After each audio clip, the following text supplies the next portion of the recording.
A sound soul dwells within a sound mind and a sound body.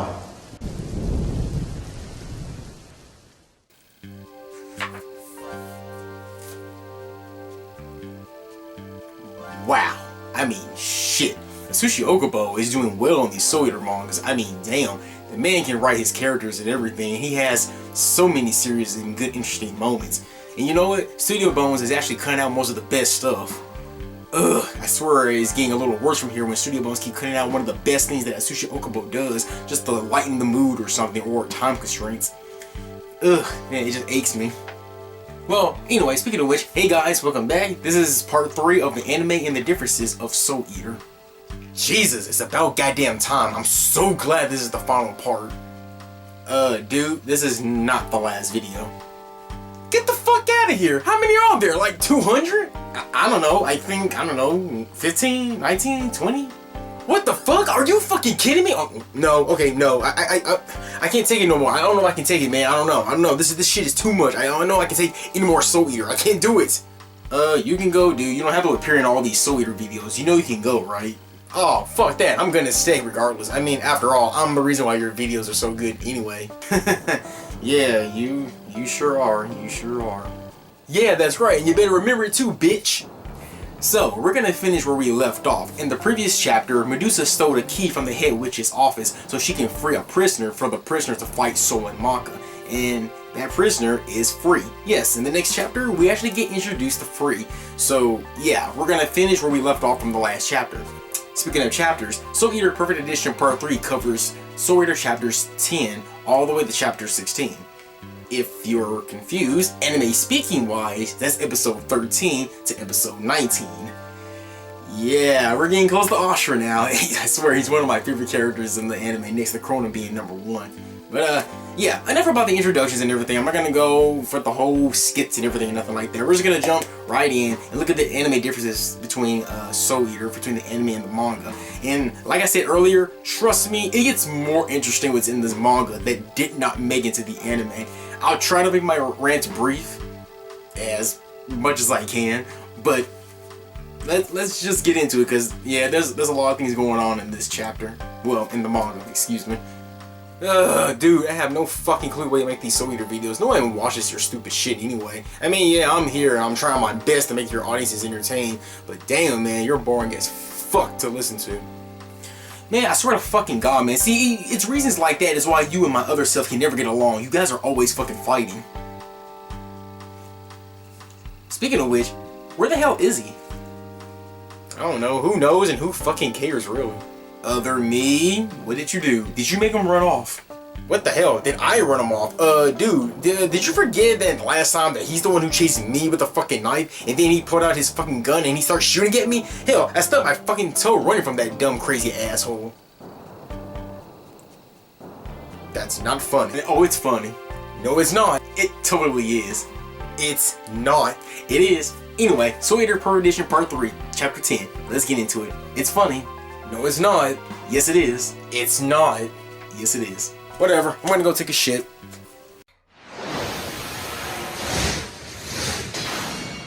Soul Eater Perfect Edition Part 3. So, not only that we're going to be tackling Chapter 10, but we're also going to be tackling Chapter 10 and 11. Yes, both of them at the same time. Now, the reason we're going to look at Chapter 10 and 11 is because, well, Chapter 10 and 11 are actually two-parters. Yes, Chapter 10 is Part 1, and Chapter 11 is Part 2. And yes, Episode 13 does tackle both of these chapters, and Studio Bones do a really good job tackling both of these two chapters in one episode. So, we're going to tackle both of them. So, you know, without further ado, let's finally begin this analyze between the anime and the manga differences of Soul Eater with Chapter 10. Now, when the Soul Eater episode starts, there's really not much significant changes going on between the anime and the manga. That is, until Erica and Free encounter the guards when they're close to escape. Of course, when it comes to the scene where the guards catch up to Free and Erica, the guards start stabbing Free, they start using a flamethrower on him until they realize nothing's any use on him. Free is still actually able to still move, and he's barely even hurt. And then it's revealed that Free, after he uncovers his bandage, that he is an immortal. And of course, as we know in the anime, once he reveals saying that he's an immortal, it cuts away and we hear the guards screaming, and then the Soul Eater opening starts. However, Did you know that in the manga, we actually see Free fight the guards? Yes, unlike in the anime, cutting away from the guards and just hearing them scream, the manga actually showcases Free fighting the guards, and it's only 2 pages. But only for 2 pages, it's still really great to see Free just fighting these guards. I mean, it's crazy, and it actually foreshadows everything that's to come when he actually fights Solomon Maka.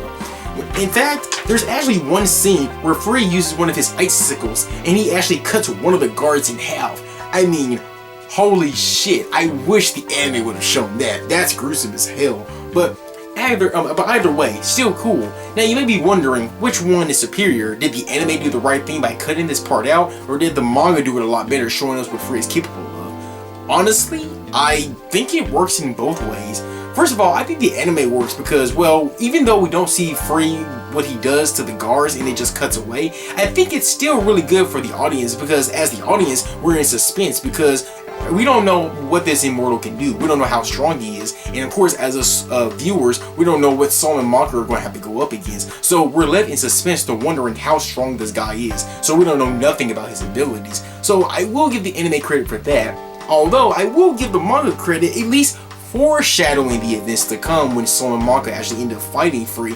Yeah, it kind of spoils what he's going to do when he goes up against Maka and so, but it does give us a little tasting glimpse of what he can do. It doesn't spoil everything he does when he fights Solomon Maka, but it's a really nice, good little Easter tease, giving us at least an idea what he can do. And like I said, the guard being cut in half, man, that was actually one of the best moments from this chapter. I'm not gonna lie. But I actually like both versions. But if I had to pick, I would say, surprisingly, I do like the anime version because, again, you're in suspense. You don't know what this character is capable of, so you're wondering how things are going to turn out when Maka and Soul fight him. But I say the anime is better. But honestly, in the end, both the anime and the manga version of this part where Free either he fights the guards or not, I still think they're good in both ways. So, yeah. After that, we do go where Sol and Maka are in school on a Sunday, and of course, you know, there's the scene where Sol and Maka are getting their extra training with Dr. Stein. They're learning how to do their soul resonating a lot better because they're disconnecting from each other, and they have to get stronger and stronger and stronger. You know how that whole fiasco goes. There are a few changes, a little bit here and there, dialogue especially wise, and there's even a little change where Sol and Maka go back home, which they never do in episode 13, but other than that, there's not too much to mention. So we're just gonna go straight ahead where Erica and Free meet up with Medusa. So here in this moment, this is where we get our introduction to the new Soida character who goes by the name Free. And honestly, in this moment, and even in the manga, this is probably the closest and only time we're gonna get a little information about Free. That's right, even in the manga, we still don't get too much about Free's backstory. But there is still things going on with Free's character. I'm gonna be brief as I possibly can. I won't drag like I did with Krona, like I did back in part 2. I do apologize for that. So I'm gonna be really small with Free's character. In fact, I have no choice but to go really brief on Free's character because, well, there's not much to be said about Free. Well, what we find out is that Free is an immortal, and it turns out, of course, he can't be killed. He went up against the main witch, which is the main witch who goes by the name Baba, who doesn't go by name in the anime. He fought the witch Baba, and he was actually able to steal her left eye. Yes, he stole her left eye. How? We don't know, but he stole the left eye and Free put it inside his own eye. Yeah, it looks like Free was really getting some pointers from Itachi, if you ask me.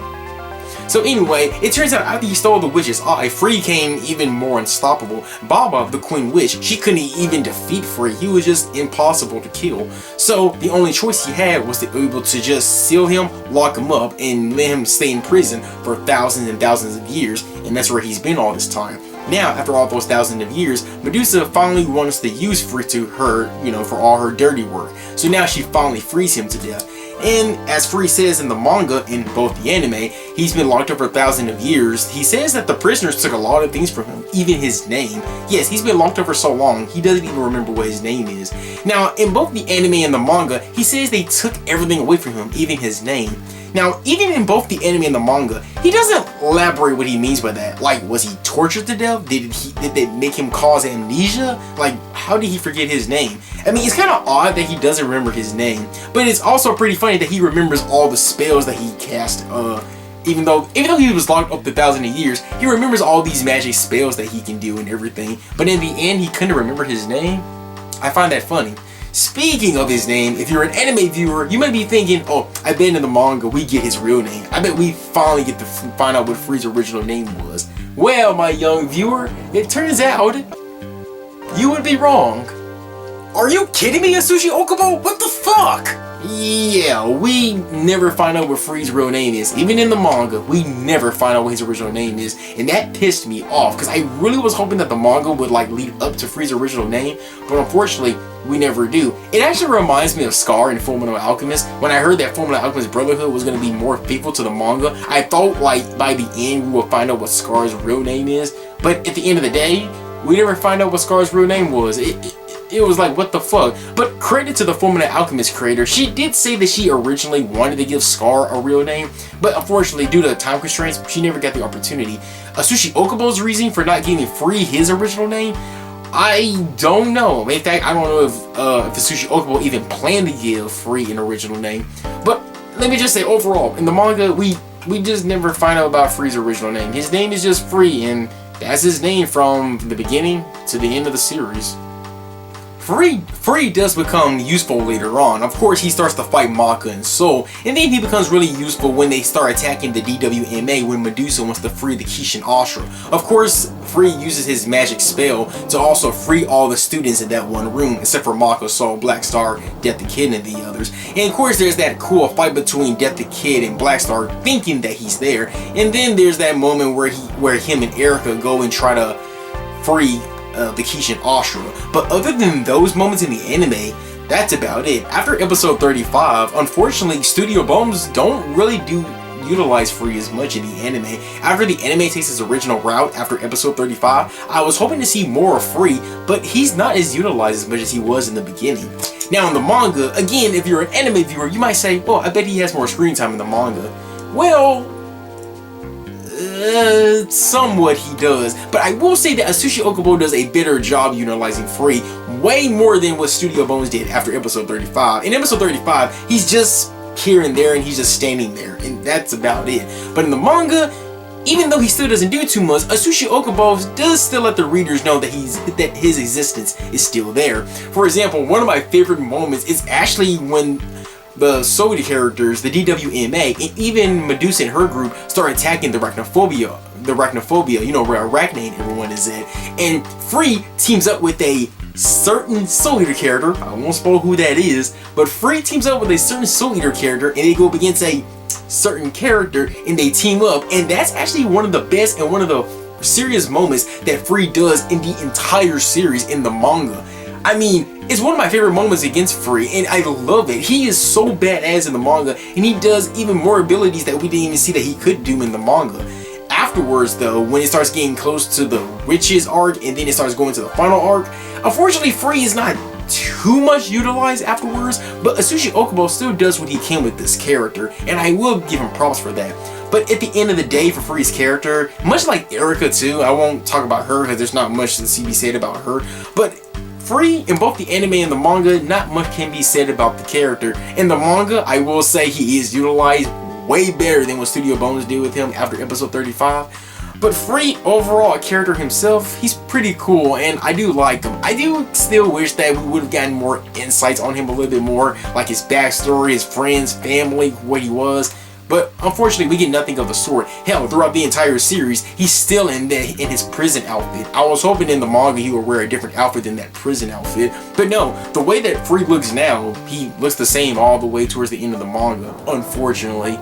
But yeah, that's Free's character overall in a nutshell for you. Still an overall good character. Again, wish Atsushi Okubo would have done a lot more with him. But what we have, it's fine. And when we get to the moment when Free teams up with that certain Soul Eater character, that's one of my favorite moments in the manga, and definitely my best moment when it comes to Free's character. So, with Free's introduction out the way, let's finally get into the fight with Free and Soul and Maka having their fight at the London Bridge. But before we get into that, there's actually a reference going on here, yes, in both the anime and the manga. Well, try to see if you can get the reference. Soul, Black Star, Maka, and Tsubaki are at London, the London Bridge. There, they encounter Free, who is a werewolf. And again, they're in London, fighting a werewolf. You kinda get what the reference Atsushi Okubo is doing here? Oh, it's Back to the Future! Back to the Future! That's the reference! Back to the Future! I know that's the answer. What the hell? No, Werewolf in London, that's the reference. Werewolf in London. How the fuck is Back to the Future a good reference? Because, Michael J. Fox played a wolf in Teen Wolf. Ah, see, I told you that is the reference. That's the reference that Atsushi Okubo is making. I knew it was Back to the Future. Dude, how the hell is... Whatever. Yes, the reference that Atsushi Okubo is making here is actually the classic Werewolf in London film, which is a good movie, by the way. So I gotta give Atsushi Okubo credit. That was a great reference right there. So yeah, I gotta hand it to him. Now, there are also 2 other references that are mentioned. However, though, those 2 other references are only in the manga, but it's entirely cut in the anime. I'm gonna assume for legal right issues? I don't know. But Free actually makes a reference to 2 fairy tales in this one chapter. And those 2 fairy tales actually have a theme going on. Now, the first reference Free makes is that he tells Soul, Maka, and the others, no matter how far they go, and no matter how many buildings they go into, Free said that he'll make sure he'll blow down every single building in order to find them all. Can you guess what fairy tale that is? That's right, he references the 3 little pigs. And then the last fairy tale reference that Free makes is that after he attacks Soul, Maka, and the others, Maka gets injured real badly, and then blood is gushing through over her head and it's coming through her face. And then Free responds and he says, "Wow, that red hood suits you well." You know, reacting to the blood that's going through Maka's forehead. Of course, what's he referencing? Of course, the Little Red Riding Hood. Now, reading this with the naked eye, you may be wondering, why the hell is Free making references to the 3 little pigs and Little Red Riding Hood? What does this mean? Well, at first, it may seem random, but there's actually, I said, like a thing going on here. Well, when he says that Maka and Soul, well, no matter how many buildings they go into, Free said he'll blow down every single building. The catch is that in the story of the 3 little pigs, the big bad wolf wants to eat the little pigs, and no matter how many sheds they go into, the big bad wolf will eat them all. In this scenario, Maka and Soul and the others, they're the 3 little pigs, and Free is obviously the wolf, so he's saying that he will devour them no matter how many buildings they go into. So of course, just like this fairy tale, Free wants to eat them and devour them. And then the reference to the Little Red Riding Hood, there's also a big bad wolf in there. And of course, Little Red Riding Hood is of course the character that the big bad wolf wants to eat. And of course, again, in this scenario, Maka is the Little Red Riding Hood and Free is the Wolfman. So of course, the big bad wolf, and of course, he wants to eat Maka. Yeah, and they both have the werewolf in both those fairy tales. Now, at first, it might seem like, what is Free doing? Is he just constantly references to fairy tales, and is he gonna constantly keep making references about werewolves and all that stuff? Well, when I first read the manga, that's what I first thought, and I was actually scared for a second. I was like, I hope this isn't Free's character in the manga. But no, for some reason, Atsushi Okubo wanted Free to be a real comedic character right there. Now, I can guarantee you nowhere else in the manga, well, at least from as far as my knowledge goes, I haven't read the manga in a while, but I'm pretty certain Free doesn't make any more references to big bad wolves, werewolves, or anything like that.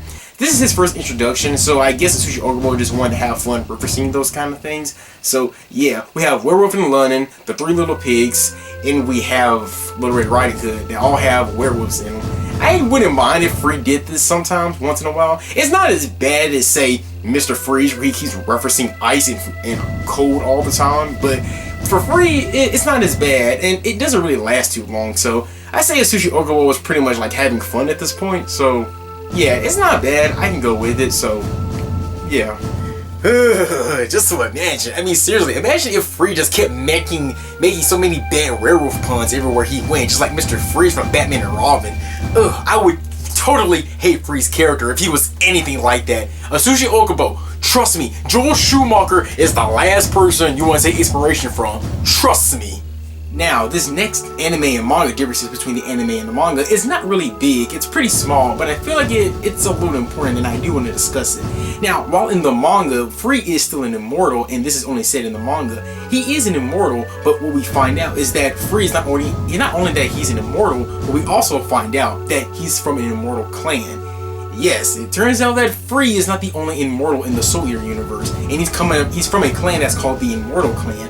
When I first read about this in the manga, I was like, oh, so does this mean that the Soul Eater characters are going to come across like other people who are just like exactly like Free? I mean, imagine the Soul Eater characters going against other characters just like Free, but they're immortal and they can't die. I was like, that would have been very interesting.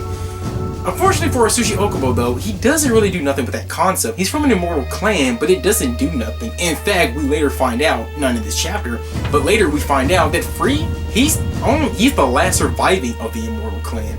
Yeah, he's the last survivor. So I was thinking to myself, well, what's the point of it? What's the point of introducing a clan if we're not going to do anything about that concept? But look at characters like, say, Blackstar, for example. Blackstar is the last member of the Star Clan. And unlike Free, at least Blackstar being the last member of his Star Clan, it does impact the story a little bit. Not to mention, we get a better backstory of how Sid adopted Blackstar and how Blackstar looked up to Sid as his father and why Sid decided to adopt Blackstar and why he's like a child to him. And plus, the Star Clan was really enemies towards the DWMA, which I discussed in part 2. So Blackstar being the last member of his Star Clan, it does impact the story and it does develop Blackstar's character as well. But Free being an immortal from the Immortal Clan, it does impact the story, and I can definitely tell you it doesn't impact Free as a character. Now, it's been a hot minute since I've read the Soul Eater manga. Maybe Free being from an Immortal Clan, I think it does impact the story, but I'm going to say 99% it doesn't. But I can definitely tell you it doesn't impact Free as a character. Free is actually one of the few Soul Eater characters who doesn't get any development whatsoever. He's pretty much there just being Medusa's pawn, much like Erica in the Medusa days. Free is just, he's just there. But unlike the anime, like I said earlier, I will give Okubo credit for at least doing something with Free, and he's not just there. And again, when he teams up with this certain Soul Eater character, I will applaud. That is the best moment from Free.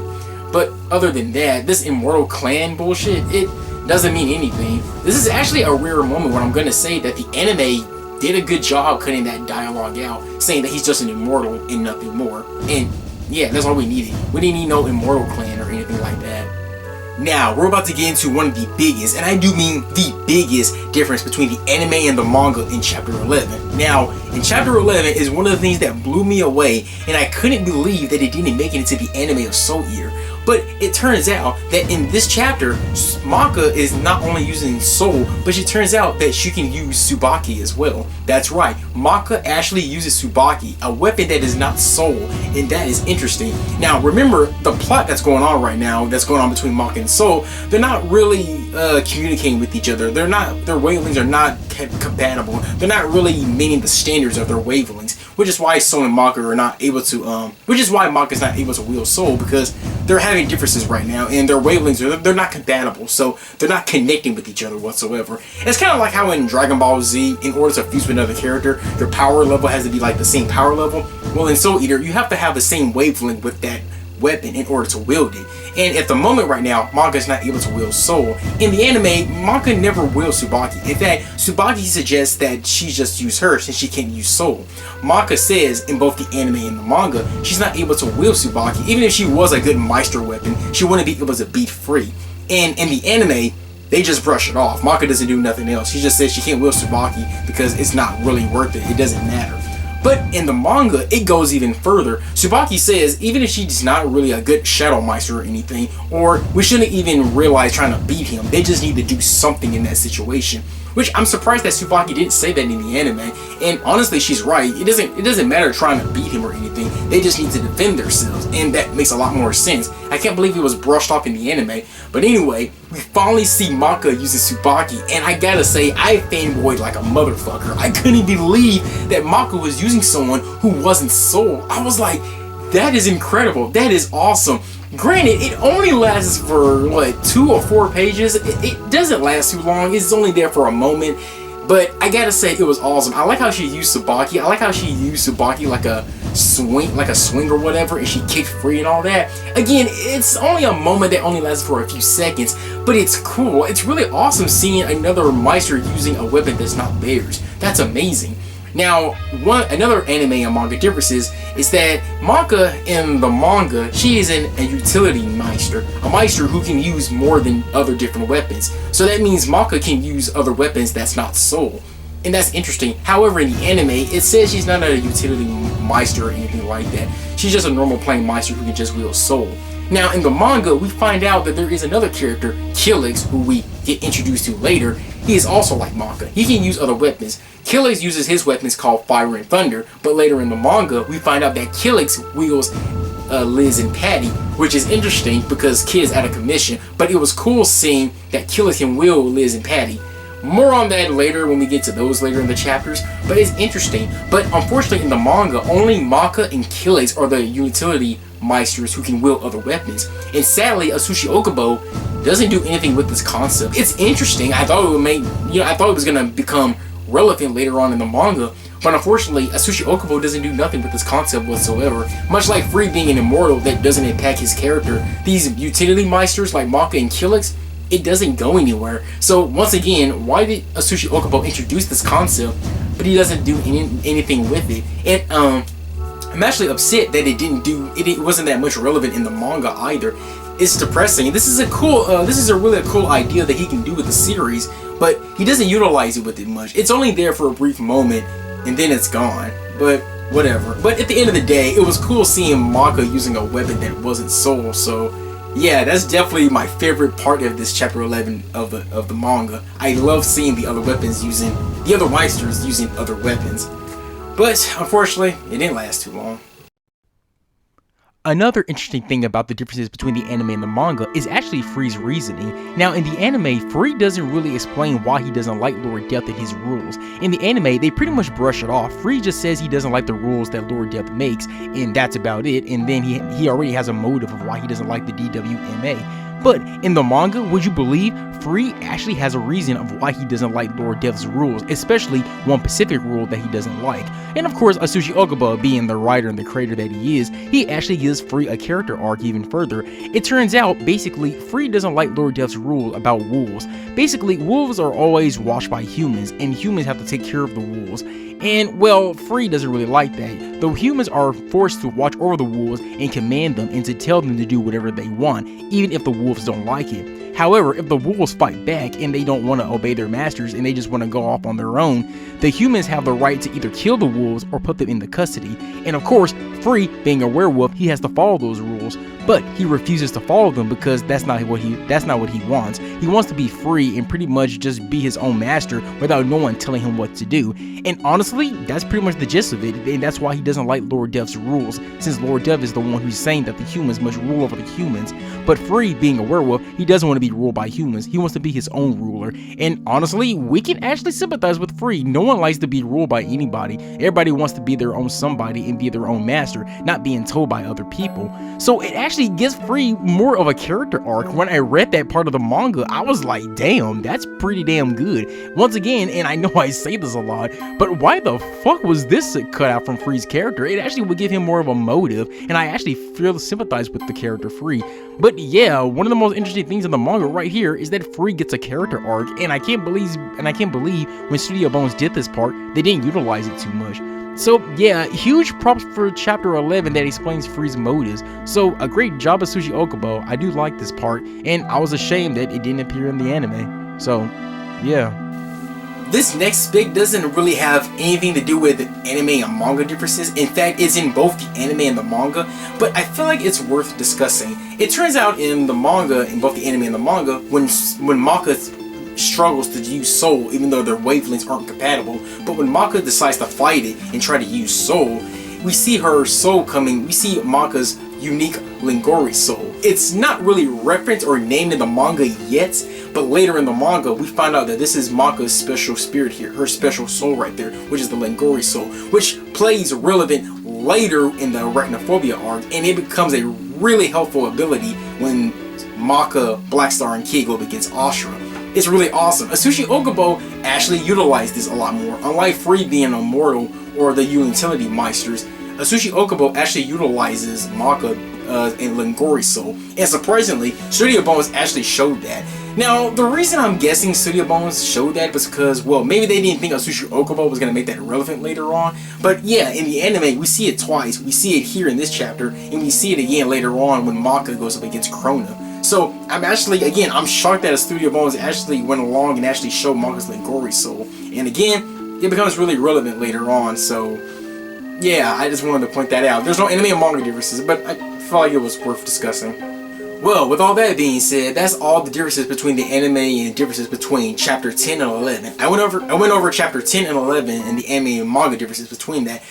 Freeze fight in chapter 10 and 11, it was all squeezed in episode 13, and that was all the major differences. Of course, there were some dialogues that were different. There were a few scenes that were added in the manga, but again, I don't think they're worth mentioning, and they're just little tidbits. But those are the most interesting things I found about the anime and the manga differences with chapter 10 and 11, which is episode 13. So there you have it. But that being said, let's get into chapter 12, which is actually one of the most funniest things on Soul Eater's manga, and definitely one of my favorite episodes of Soul Eater. So yeah, let's go into chapter 12.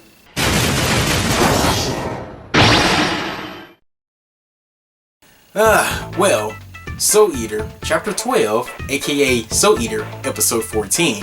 And if you're a Soul Eater anime fan, you might know what Soul Eater episode 14 is. If you're still confused and you don't remember what episode 14 was, it was the super written exam. Yes, that's right, we are at that point where the Soul Eater characters take their written exam. But oddly enough, in the anime, it's called the super written exam, but in the manga, it's called the ultimate written exam. I don't know, I think I like the anime's title better. But anyway, you might be saying, well, episode 14 was pretty, it was like a humor episode. It was really not much action or anything going on. It's just the Soul Eater characters getting prepared for a written exam, and they get prepared for it at the end of the day, they take the test, and that's about it. So you might be thinking to yourself, I bet there's not a lot of anime and manga differences going on in this chapter. Well, you actually would be wrong. Yes, for the Soul Eater characters just doing a simple test and not really much action and nothing going on, surprisingly, there is a lot of anime and manga differences. Yeah, and when I say anime and manga differences, I mean Studio Bones had to add a lot of things that weren't in the manga. Now, that being is because, well, first I was a little conflicted because I was confused, like, why did Bones add so many things that wasn't in the manga? And then I realized, well, Sushi Okubo didn't do too much with chapter 12. In chapter 12, the Soul Eater characters get ready for the written exam. They take the exam. Humorously, things happen while all those events are going, and that's about it, and then the chapter ends. Chapter 12, it's a pretty meh chapter, but when you see it fully animated with episode 14 of Soul Eater, it's really funny, but it's mainly because what Studio Bones had to add to make the episode drag on, which again, I think that's why Studio Bones added so many differences between the manga, because in the manga, it doesn't last too long, but for Soul Eater, since this has to be like a 20-minute episode, Studio Bones had to add a lot of exclusive things that weren't in the manga. So again, I can excuse that. They've been doing that since the get-go. So, to make that 20-minute episode count, you have to add something to drag on the episode a little faster. For example, the montage where we see the Soul Eater characters getting ready for the written exam and all that? Well, that whole montage was not in the manga whatsoever. Yeah, that's what I mean. Sushi Okubo shows things, but he just quickly goes from point A to point B and he's pretty much done with it. Chapter 12, I said it was still a funny manga, but with Studio Bones adding some things to it, I think it made it even funnier. So, once again, I was a bit conflicted when I got to chapter 12. I didn't think there would be much differences. Like I said before, you wouldn't think there would be much differences with the Soul Eater characters just doing a test, but yeah, there's a lot. But when I went over the anime and manga differences, they're not too wild to discuss. Trust me, if I went over every single anime and manga differences between episode 14 and chapter 12, you guys really be too shocked about the whole thing. Hell, I doubt you guys will raise an eyebrow if I told you all the anime and manga differences. You guys might be like, that's it. But I'm not gonna go out of a limb. I'm still gonna talk about a few anime and manga differences. I know I repeat myself a lot, I apologize. But much like chapter 10 and 11, I'm only gonna talk about the ones that are more interesting to me. Again, there's a lot of anime and manga differences in chapter 12, but I'm only gonna talk about maybe 2, maybe 3 interesting anime and manga differences, and that's about it. Everything else, I don't think it's worth discussing. However, I don't hate this episode. This episode / chapter of Soul Eater is still one of my favorites. In fact, especially anime-wise, I think it's one of my top 3 episodes of Soul Eater because it's just so goddamn funny. It's just a funny episode of the Soul Eater characters just trying to get ready for this written exam. Some of them fail, some of them don't. And of course, Soul being the funniest character in this chapter / episode. But before we talk about the anime and the manga differences, I do have a question about this whole super written exam. Some were answered, while some were just not answered. So, so I want to talk about at least the good and the bad about this chapter. So, let's begin this chapter with chapter 12. Now, I'm talking about both the anime and the manga. Now, basically in the super written exam, they say anyone, I repeat, anyone who's able to become number 1 on the super written exam, that means that Meister is lucky enough to get their weapon to become a death sight. But yet, that was what I was questioning about. Does the Meister have to be number 1, or does the weapon have to be number 1? For example, Manga makes 100% on the written exam, and Ox, which is also his first appearance in the manga by the way, Ox makes 2nd place, and he's also a Meister. But hypothetically speaking, what if Soul made 1st place and Manga made, I don't know, maybe 3rd place or whatever? Does that mean Soul is still destined to become a death sight? Or since Manga is the Meister, she has to make number 1? They don't really go into too much details about the rules, how it works. Also, I was also wondering, do you have to be number 1 to show that you're destined to make a death sight? Or does it mean you have to be in the top 5 or the top 10 or whatever?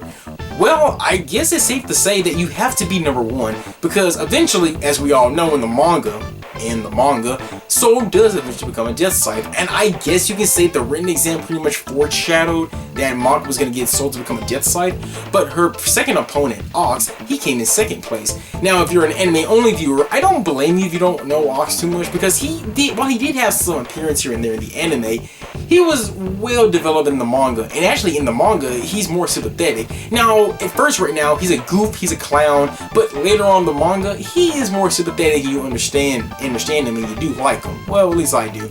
But anyway, his weapon, Harvard, who's he's teamed up with Ox, I said, well, since Ox is the 2nd smartest, maybe his weapon, Harvard, is lucky enough to become a death sight or something. But, spoiler alert, through the end of the series, well, manga basically, no, Harvard doesn't get any booster or any power up or a death weapon or whatever. Harvard just stays the same as he is. So I guess when they say you have to beat the top scorer, you have to be the top scorer. Though I don't know if that's a good thing. That's like Lord Death saying, hey, if you want to know if your weapon is lucky enough to become a death sight, the written exam will prove to that. So if you're not number 1, you might as well just give up the academy. I don't know. I think it's a weird way for Lord Death to do something like that to his students, but whatever.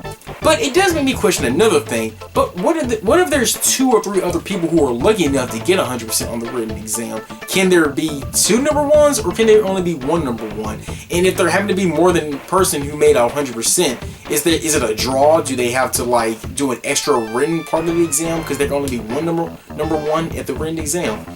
I don't know. Again, they don't talk about the rules that good. For example, Maka made a 100 on her score, while Ox made a 99%, which means he missed 1 question. So, hypothetically speaking, again, what if Ox made a 100 just like Maka? Do they both become number 1s, or there can only be 1 number 1? Again, they don't specify it, but small little things like that kind of bothered me. But I guess, long story short, yeah, you have to be number 1. If you're not number 1, then you can kiss your chances of your weapon becoming a death sight to goodbye. Also, another weird interesting thing about the super written exam is that the Soul Eater characters never mention it ever once again, both the anime and the manga, and it's kind of weird. And you know what, when I rewatched the whole entire series after watching the entire 51 episodes, I rewatched Soul Eater, and then when I got to episode 14, I thought to myself and I said, you know what, the Soul Eater characters never did mention the super written exam after episode 14, and even in the manga, again, at least as far as my knowledge goes, they never mentioned the written exam. So it's like, what the fuck? It's like this chapter or this part of the anime was just an anime exclusive or whatever. Speaking of an anime exclusive, when I first watched Soul Eater, I thought episode 14 was an anime exclusive, especially considering throughout the rest of the anime, they never talk about this super written exam, so I thought it was just another extra exclusive episode that Studio Bones added. But then when I read the Soul Eater manga, shockingly, I found out it was actually a chapter. But oddly enough, even though it is in the manga, it still feels fillerish, and that's kind of funny for me to say a filler in a manga, but it does feel fillerish because you don't really see the Soul Eater characters mentioning this final exam later on, again both in the anime and the manga. Now if you're reading it through a manga perspective, I guess you can say it's sort of canon because let's admit, manga does eventually get sold to become a death site. However, if you're watching this through an anime perspective, this episode is pointless. You have no reason to be watching episode 14. You could skip episode 14 entirely and you wouldn't miss a goddamn thing. Especially considering, and I hate to bring it up, but in the anime, Seoul never becomes a death site. So that really makes episode 14 pretty pointless, especially if you want to watch Soul Eater for the action. So yeah, you actually have no reason to watch episode 14. But I'm not dissing episode 14. Again, episode 14 is one of my favorite anime moments. I don't know about you guys, but when it comes to an action anime or whatever, or sci-fi animes or whatever, I don't mind the anime characters of our protagonists doing normal everyday things. So, you know, going out to eat, doing school activities and all that stuff. I don't mind them doing that kind of stuff. It's cool to see the heroes taking a break doing super action, you know, anime stuff, and they're actually doing normal things that normal people do. Go outside, you know, have friends, go to school, hang out and all that stuff. I don't mind if anime hero protagonists do that kind of stuff. But if you don't care for that kind of shit and you watch Soul Eater's anime, then yeah, man, you can skip episode 14 and you wouldn't be missing anything. But again, it's one of my favorite episodes because it's so humorless. It's a funny episode. Chapter 12 is funny too, but again, since it's animated, it's really hilarious. But anyway, I don't want to get off topic. I do have also one other little nitpick about episode 14, aka chapter 12. Okay, so the last thing that kind of bothers me about episode 14, aka chapter 12, is actually towards the end. Now, towards the end of the anime slash manga, Manga finds an old photograph of her and her dad's Spirit, especially when Spirit was 18 years old, when he, when Manga was born, when she was still a baby. And of course, she's looking at her old photographs when she was a baby with her dad. So, one of the things that bothered me about it is that she found old photographs of her father, you know, hanging out with her when Mako was still a girl. And all this time I couldn't help but think to myself, where's Maka's mom in these photographs? I mean, there has to be a picture of Maka's mom somewhere. Now keep in mind, Spirit wasn't only dating Maka's mom, but they were engaged. In fact, they were actually married. So you mean to tell me there's not a single, especially Okubo, I'm talking to you directly, man. You mean to tell me there wasn't a single photo, not a single photo of Maka's mom in there? I find that very hard to believe, especially considering that this was his wife at one point. I mean, there is no way Maka's mom did not have a photograph in there somewhere. That is impossible to believe. I remember when I first saw the anime, I was like, why are they leaving Maka's mom such a mystery? Maybe they're building it, maybe Sushi Okubo was building up Maka's mom to be, I don't know, somewhere in the school, or maybe she was built up to be a real good, important sort of character, and we'll see her eventually. But at the end of the day, in both the anime and surprisingly in the manga, we still never see Maka's mom. Which brings me back to this situation right here. How the fuck is there not a photograph of Maka's mom nowhere to be found? I mean, Maka speaks high and mighty about her mother, but we never see her though. I'm sure through Maka's perspective she loves her, but through the audience's perspective, how the fuck are we supposed to care about Maka's mom? Especially if we haven't even seen her. We don't even know nothing about her personality or anything. Manga talks about how awesome and brilliant she is, but that's cool from her perspective, but through my perspective, I could give a fuck because I don't know nothing about Maka's mom. There's not even a photograph of her. I mean, come on. And once again, seriously, Sushi Okubo? Seriously? Not one photograph of Maka's mom is in there. I'm calling big bullshit on that. Total big bullshit on that. But whatever. But aside from that, I'm not gonna let moments like that say that episode 14 is horrible. This is still a good episode. In fact, you might say I might be going out of, what's the word I'm trying to use? I guess you could say I'm kind of going out of unconventional and I'm gonna do a review. Like I said, there's not much anime and manga differences. I'm gonna talk about also the good things I do love about chapter 12, aka episode 14. At the same time, I am talking about anime and manga differences. But at this point, I am more talking about my favorite things about this point in Soul Eater. So, yeah, so we're gonna kill two birds with one stone right here. So, let's get into it. One anime and manga difference that I have to mention is actually the opening of the anime. In the anime, in episode 14, there is an anime exclusive opening where Maka is actually dreaming that she gets sold to become a death side. They're in Lord Death's room, and he says, "Congratulations, Maka, you and Soul collected 99 souls and 1 witch's soul." I remember when episode 14 started out like that when I first saw the anime. I was both happy, but I was mad at the same time. I was like, oh, come on, we're not even going to see how Soul was able to get all the 99 souls in 1 witch's soul. But yeah, that was a nice, interesting anime exclusive that they were adding there. And you know what the real sad thing is? That's probably the closest, and yeah, it's most likely the only time in the anime where we'll see Soul that close becoming a death scythe. It's pretty sad when I really think about it, but yeah, I will say Studio Bones, that was really interesting to see that Manga was really hoping they get Soul to become a death scythe. And well, Manga, it's a good thing you dreamed that, because guess what? In the anime, our boy Soul does not become a death scythe. You know what? Now that I think of it, you know, there's only one more anime and manga difference I do feel like I think is worth mentioning, and it's really odd that I decided to go with this one, but it's the most perverted one of all, and it really shows how really perverted the manga was. Now, here's the scenario if you can't remember. After Maka made #1 her test score, Spirit was really happy when he heard about that Maka made #1. He's at the he's pretty much like at a, I guess like a strip club or whatever that Spirit always goes to, and Blair works there. So of course Spirit tells Blair to go buy Maka a book, but of course Spirit can't buy the gift and give it to Maka, because Maka of course not going to accept anything from her father, so Blair decides to do it. However, Blair got greedy and she decided to buy something for herself, and it turned out to be a pair of panties, or I think she transformed her gift. Yeah, she actually bought panties, but she actually put it in the size of Maka so she can fit it. So anyway, when she finally gets it to Maka, she gets the panties. Now you may be saying, what's the difference between the anime and the manga? Well, it's actually the kind of panties there is. Now in the anime, it just looks like pretty much like a stripper looking panties. But it turns out in the manga, not only these are panties, but these are see-through panties. In fact, in the manga, Soul says he doesn't even know what kind of panties these are. In fact, the panties are so clear, you can see right through them. In fact, Soul says that he can read the calendar perfectly. And I'm like, damn.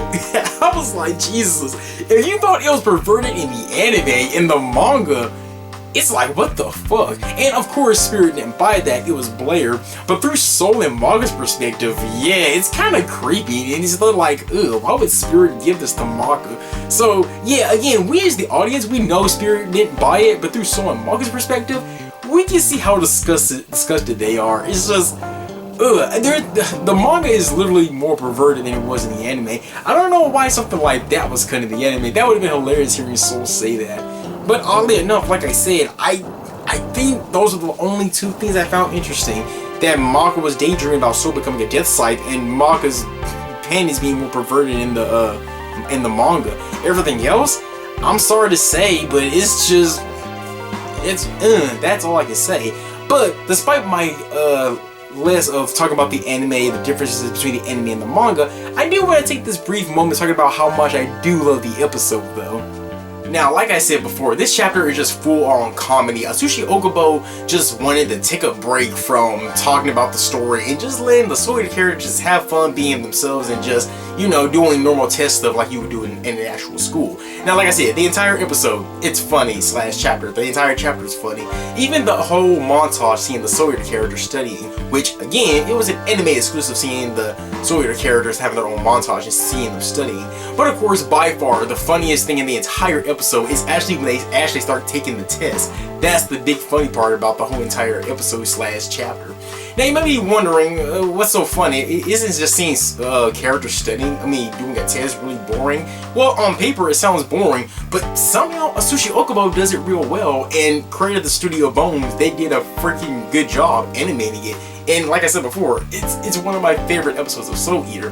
It's already funny from the get-go, because since Black Star, one of my favorite moments is when Black Star goes and tries to steal the answers from Dr. Stein's office, but of course he gets caught, so Stein beats the shit out of him, and then the next day, on the test day, Black Star is just, for some reason, he's pinned to the chalkboard. And the funny thing is, it's not explained. I can understand Stein probably beating the shit out of him for trying to cheat, but why is he pinned to the chalkboard? I don't get that. Why is he on the chalkboard? But, hey, whatever. That's what makes it funny. It's not explained. He's just there because he's just there. It's just downright hilarious. The other thing I do love is where Soul actually tries his best to cheat, because it turns out during that whole montage, you think Soul is actually studying, but then on the test day you find out that he was just writing all the answers down and hiding all the answer papers inside his clothes, which is pretty clever. Also, I must add one negative right now. I know I'm talking about positives and what I love about the episode, but this actually brings me to another negative, just a little bit, and this is just a nitpick. But in both the anime and the manga, Solo actually hide these cheat sheets really well, and it looks like he would never get caught. So again, in both the anime and the manga, he's saying to himself he'll never get caught, he won't get caught, he's definitely gonna ace it. And then, by the snap of a finger, he's already caught. And it is funny how he's saying he won't get caught, and then it transitioned to him being caught. That's funny, but when I watched the episode again, I was like, wait, how did Soul get caught though? I mean, it's funny seeing him that he got caught in just in the next 2 seconds, but I would have liked an explanation. But it's still funny nonetheless. Speaking of explanation, here's one thing I do love, and actually this is a anime and manga difference. Now, from what I've read about the super written exam, once you get caught, it's over. You don't have a second chance, which is why Black Star, once he got caught, he didn't get a second chance, so he just got beaten up, and he's on the chalkboard for some damn reason.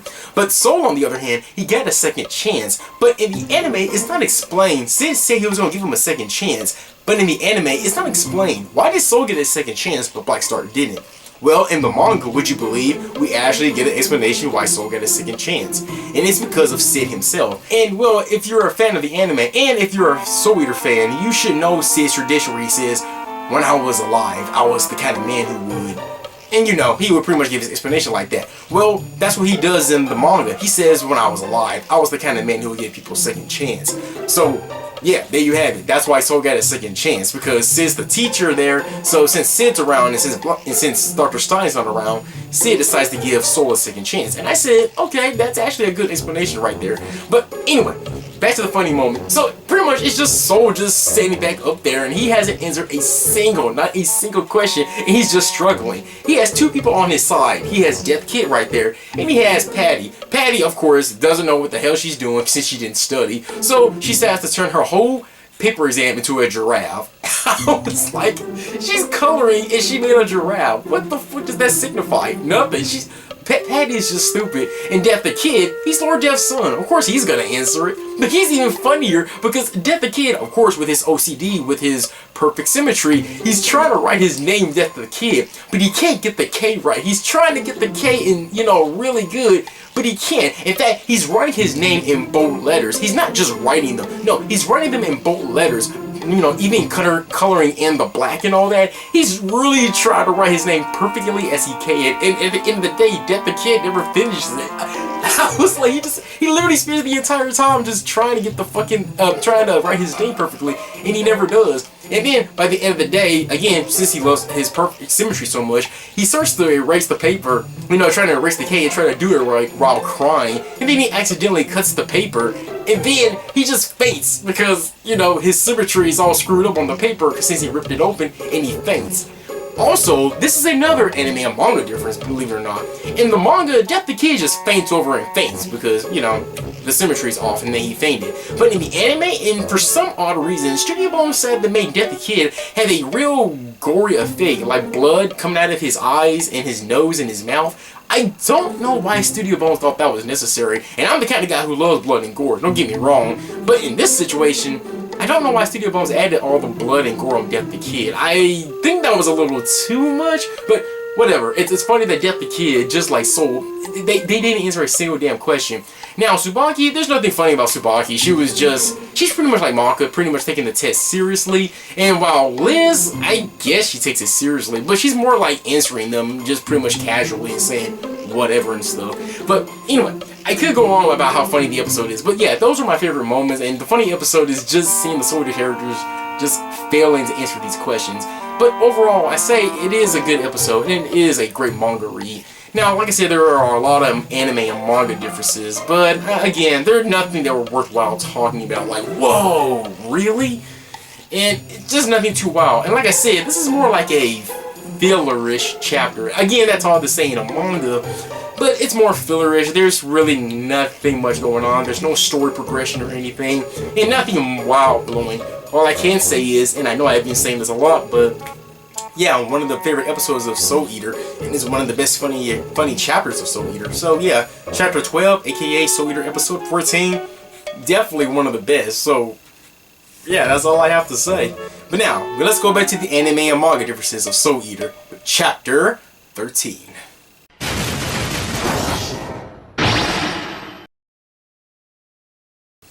just to give you a quick synopsis before we begin talking about the differences between chapters 14 and 15 to episode 15 and 16. So the story that's going on here real fast is that Death the Kid, Liz, and Paddy are on a mission to find out what happened to this island city, or island village that got eaten up by a black dragon. Soon enough, Death the Kid, Liz, and Paddy find the dragon, which is called a Nihog, which is flying by the Flying Dutchman. Death the Kid and the others going to investigate it, and when they go inside, Death the Kid finds a lot of eaten human souls that had been inside the ship. As soon as Death the Kid is about to set them free, the Flying Dutchman says that he's given all these human souls to the Kishin. Death the Kid thinks the Dutchman is talking about the Black Sword, Ragnarok, aka the weapon that Krona wields. The Flying Dutchman laughs it off and says Ragnarok has nothing to do with this.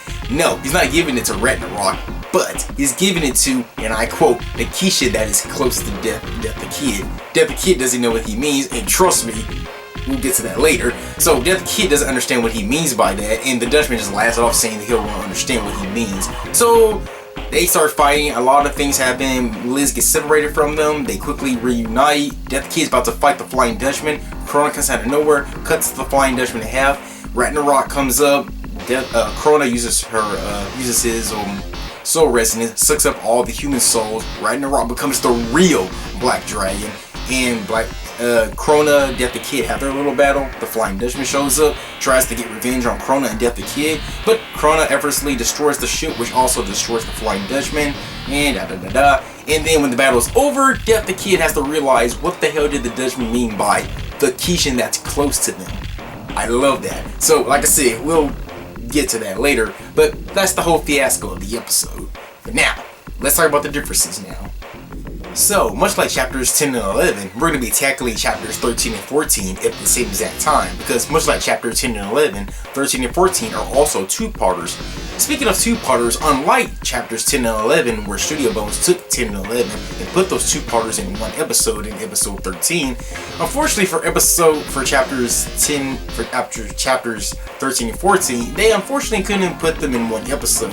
So, episode 15 and 16 had to be separated because there's a lot of storytelling going on in chapters 13 and 14. So that's why we're going to tackle them both at the same time, because there was so much storytelling. They had to also do two-parters with Studio Bones when they did episode 15 and 16, which is fine. Now, it's a lot to go over, and I do mean there is a lot to go over. But don't worry, like I said, as always, I'm only going to be talking about the ones that I find more interesting, and that's about it. I'm not going to go talk about the little details like dialogue changes and all that. No, maybe briefly, but only the major things. Again, there's a lot, so let's hurry and just go over the ones that I find a lot more interesting. So, okay, so let's get into it. One of the major differences that I really find scary and really shocking is actually Liz and Paddy's backstory. Well, one little thing about it. Now, in both the anime and the manga, they do flashback to who they used to be before they met Kid. Long story short, they used to be thugs, thieves, and all that, and they were just living on the streets. Since they were living on the streets, they were pretty much like the boss. They could do whatever they want, whoever they want. No one could tell them what to do. Now, this is the thing that shocked me. Not only that Liz and Paddy would do these dangerous things to so many people, but in the anime, they were just pretty much push people out the way and just kick their ass, putting guns in their faces, not really killing them, but pretty much intimidating, pretty much being more intimidating and try to be, better than everyone, and they were threatening people. But it turns out in the manga, and yes, it's been said in the manga, that Paddy and Liz were actually murderers too. Sink that in. A laughable character like Paddy, yes, they were murderers and they enjoyed doing that. Even Liz went as far as saying that they were targets. Not just targets just to go after, but also targets to take from them and also kill them. And when I found this out in the manga, I was like, damn, I didn't look at Liz and Paddy the same way as I did. Don't get me wrong, I still looked at them as the heroic characters that they are now that they met Kid and everything. But when I look back on it, I'm like, damn, Liz and Paddy actually used to be murderers. I said, damn, wow, I'm so glad that Death the Kid found them. Now they have a new life and everything.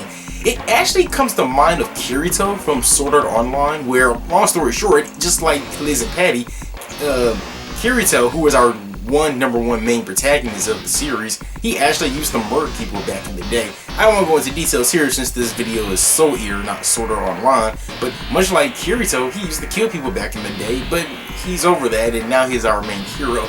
But wow, making one of your characters used to be a murderer now, that they used to have that on their record? Jeez, and you just look at the character the different way. It doesn't impact the story or anything, but I just thought it was a lot interesting when we find out that Liz and Paddy, yeah, they used to be murderers at one point, so yeah, that's terrifying. And I guess I can see why Studio Bones cut this out. I guess they didn't want to make it too gruesome, I guess. I don't know. Sometimes Studio Bones think some things are necessary and some things are not. But it's kind of odd when they do some changes like that. Oh, but don't worry. We're going to get to a really good specific change that Studio Bones did do. And I will praise them for that. Not yet at this moment, but we'll get to that. But yeah, Liz and Paddy being murderers back in the day. Yeah, interesting change. I can't believe it! I can't believe it! My Paddy-chan used to be a murderer! Oh, Paddy-chan, why? Say it ain't so! Say it ain't so! Oh, Paddy-chan! And yet, another interesting thing I found really interesting about the differences between the anime and the manga in these chapters, and again, much like discovering that Liz and Paddy were murderers, this doesn't really impact the story too much, at least not yet. It's actually foreshadowing the events that's to come later. But after Death the Kid and Krona have their little scuffle and their little battle, Krona is not surprised that Death the Kid doesn't understand what Krona's going through. Krona made his speech about where the hell comes from and how he goes through. In fact, no one understands Krona. At least he doesn't think no one does until he meets Maka. But anyway, Krona says in the manga that he's not surprised that Death the Kid doesn't understand what he's going through. Even little bunnies don't understand Krona. And by bunnies, it's actually a flashback that Krona actually had to murder a little bunny because Medusa told him to. Ugh. So yes, when he says that Death the Kid doesn't understand, Krona says, well, you don't understand, much like the little bunnies don't understand. But unlike in the manga, in the anime, he says that the little one doesn't understand him. And by the little one in the anime, he doesn't mean bunnies, but no. Krona had to murder a bunny in the anime, and he had to murder a dragon. Again, these are events to foreshadow later on when Krona goes up against Maka, when Maka goes inside Krona's soul and realizes what Krona's been through. Now, there's a lot to say at this moment. There is so much I want to talk about this fucking differences between the bunny and the fucking dragon. But it's not going to be in this video because we're not at that moment yet. Like I said, Atsushi Okubo is foreshadowing this event to come back later on, and I think that's the right opportunity because we do get more insights of Krona in this little bunny or dragon or whatever.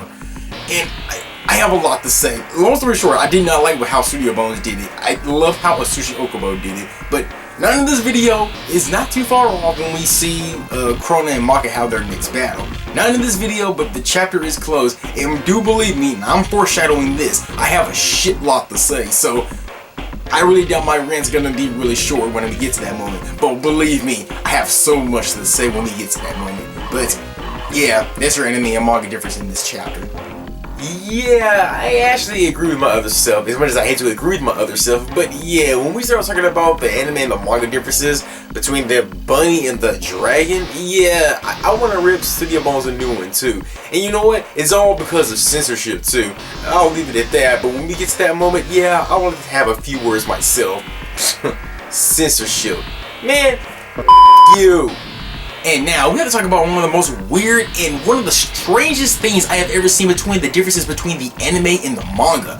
And boy, it's probably gonna blow your mind, but try to see if you can try to keep up with me. Okay. It turns out this is also Nagus, Maria Nagus. This is the woman, this is Sid's partner. Obviously, in episode 16, this is her first time. This is obviously her first appearance. Now, when I read the manga, I didn't see Nagus in this chapter, so I was thinking like, oh, maybe this is a big anime and manga difference. You know when Sid finds out that Medusa is a witch? Also, that's another anime and manga difference, not to talk about two things at once, but Sid and Stein investigate, starting to wonder that Medusa is actually a witch. Well, in the manga, they do know she's a witch, but they need proof, which is why that's why Sid and Nagus go to Medusa's place and see if they can find some evidence showing proof that she is a witch, because they know she's a witch. But in the manga, they speculate if she's a witch. So that's the only difference. In the anime, they know she's a witch, but in the manga, they're still speculating. But anyway, back to Nagus. Now, in the anime, we can see both Stein interacting with both Sid and Nagus, and they're talking about the possibility that Medusa is probably a witch. Well, is a witch, I'm sorry. So, of course, when I read the manga, I didn't see Nagus, so I was like, oh, I guess she doesn't make her first appearance here. I guess Sid must be going alone. And even when he goes to Medusa's place and Sid starts to investigate to find out if Medusa was a witch, of course, Nagus is not saying anything. She's not interacting with him. And Sid is just pretty much talking to himself. Unlike in the anime, him and Nagus are interacting with each other and speaking. Which is fair because, you know, they're Weapon and Meister and they're partners. So it makes sense. So when I read the chapter, I was like, okay, I guess the big anime and manga difference is Nagus is not with Sid at this moment. Wait a minute. It turns out, and I actually had to read, I had to actually go online and read about this. It turns out, this is still Nagus's first appearance in the manga. Yes, they still confirmed that this is still Nagus's first appearance. And I'm like, where is Nagus? Oh, in the manga, guess what? She's there, but she's just in weapon form and she's not saying a damn word to Sid. So I'm like, wait, so Nagus is with them? But why is she exchanging the conversation with Sid and Stein? Why is she not, you know, interacting with them and saying anything? She just remains silent. It doesn't make sense. I wouldn't be so bothered with it, but since she's there, why is she quiet? And like I said, this is still said to be her first appearance, and it's really odd. Now, it's one thing that she's not saying anything to Stein and Sid while they're talking about Medusa being a witch and all that, but when Sid goes to investigate Medusa's lair, why doesn't Nagus still speak to Sid? Like I said, in the manga, Sid is just overtly just talking to himself. Why? Why isn't Nagus saying anything? But this is still her first appearance, and she's still as a knife as she always is. By the way, they always kind of bother me about Nagus. She was just a weapon that became a knife. I mean, yeah, knives can be really attackive and defensive and all that, but with all this supernatural with Keishins, demons, and witches and all that, she can only become a knife? I think Nagus might be the most useless weapon. I wish she was like a katana blade or something like that. But whatever, that's besides the point. That is a really weird way for someone's first appearance in a manga who doesn't have a single line or anything. But later in the manga, it is revealed that Nagus is actually Sid's weapon. And then, even if you don't read the anime and you read the manga first, even you're gonna start questioning, wait, if she was the knife with Sid, then why didn't she say a damn word to Sid? Why was she so quiet? Sid just in the lair just talking to himself and whatnot. But whatever. And you know what? I gotta say, despite me shitting on Studio Bones, and believe me, when I talk about that whole bunny and dragon thing with Krona, I'm gonna shit on Studio Bones. But for now, at this moment, I actually gotta thank them. They did a good job showing Nagus, and she's actually speaking with Stein and Sid. So I like it. She was actually at a weapon form, and she was in full character talking, and she's there. And then when Sid goes to investigate the lab with Nagus and such, they're still talking and interacting with each other since they're both Weapon and Meister, and they're trying to exchange conversations. So Studio Bones, I gotta prop you. You did a good job. You actually did something that was way better than what the creator did. Atsushi Okubo, I love you, man. I do. But man, that was one fucked up way to introduce Nagus in her first appearance in the manga. Studio Bones, you actually outdid the creator. So good job. And me praising Studio Bones like this, like I said, get used to it, because when we start talking about the differences between Krona, that bunny, and that dragon and whatnot, I'm gonna shit all over them. So you might as well enjoy my praise to Studio Bones right now. Okay, so the last difference between the anime and the manga, and I say the best for last. Okay, so it turns out, going back to the Flying Dutchman words, we actually get a little, well, I'm gonna tease it a little bit. In fact, before we continue, well, this really isn't much of a spoiler. I think we all know who Ashura is and what his motive is in the manga. Even if you were just an anime viewer, I'm sure you know. So this is a weird moment that I'm gonna say, well, if you somehow don't know and you don't want to be spoiled, I guess you can just go ahead and go to the next chapter, and you can just see chapter 15 already if you want to skip this part. Again, I think you already know, but if you want to go ahead and skip it to the last chapter, go right ahead. But let's get into it. So, of course, when the Flying Dutchman says that he's talking about the Keishin that is close to Death the Kid, he means this in three ways. First of all, when he says the Keishin that is closest to him, he means the one that is closest to Death City, because as we all know, Ashura is sleeping underneath Death City, and that's what he means by the one closest to him. But for you anime viewers, that's all you get. For you anime viewers, that's all you get. You know what he means by the closest to him. He means by the one that is closest to Death City, which is Ashura. But we manga readers, there's more insights to what he means by the one that's closest to him. That being that the clone that's closest to him is the one that's more related to him as well. As we later find out, Lord Death is Ashura is actually Lord Death, part of Lord Death's soul fragment.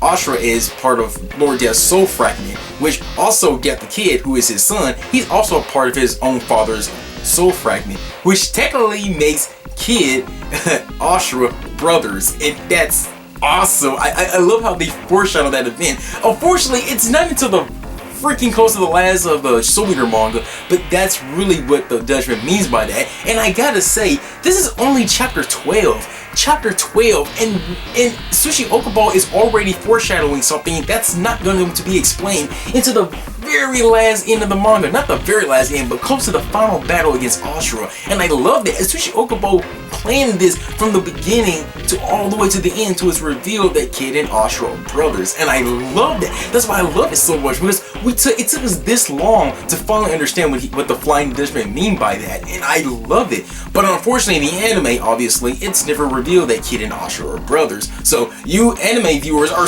kind of living in suspense of what does the Dutchman mean by that. But for us manga readers, it's really smart how Sushi Okubo did that. And I can't praise Sushi Okubo enough. I really do love how he foreshadows the events to the final battle when the Flying Dutchman's speech actually comes relevant. So yeah, Ashura having the same soul fragment as Lord Death, of course Death Kid having the same fragment as his father, which makes them family related, and the Flying Dutchman knows all of this. And of course Death the Kid doesn't know any of this until later on, which makes him suspicious. So that's actually, of course, I'm not surprised, that's my biggest favorite anime and manga differences of this chapter. I love it, and as much as I'm gushing right now, as I stated before, I love Ashura, and wow, we're so close to when Medusa and everybody else starts reviving Ashura. And when Ashura shows up, I gotta admit, I'm gonna fanboy like a motherfucker, because I love Ashura so much. The dude's awesome. He's scary, and everything about his appearance is just amazing.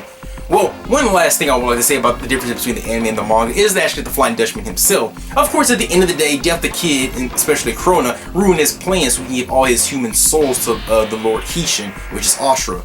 And then in both the anime and the manga, of course, he's upset, he's whining and complaining, and he said he's gonna have to start all over again and get more souls. Well, for you anime viewers, you never see the Flying Dutchman ever again. Yeah, this is his first and last appearance you see him. But as manga readers, we do see the Flying Dutchman return. Yes, I shit you not, the Flying Dutchman actually makes a return in the manga. And yes, he becomes really relevant once again, just like he was in this chapter. So, we manga readers, you got something to look forward to when he comes back. But, yeah, there you have it. That's the differences between the anime manga differences of chapters 13 and 14. Again, there were a lot, but I only wanted to touch upon only the ones I think that matter. If you want to know more about the differences between the anime and the manga, of course you can just Soul Eater Wiki it, and you'll find some little details, or little small dialogues. You can go on ahead. But again, these are the ones that I just find interesting. So, with all that being said, let's get to the final chapter of this Soul Eater manga. Let's get into chapter freaking 15.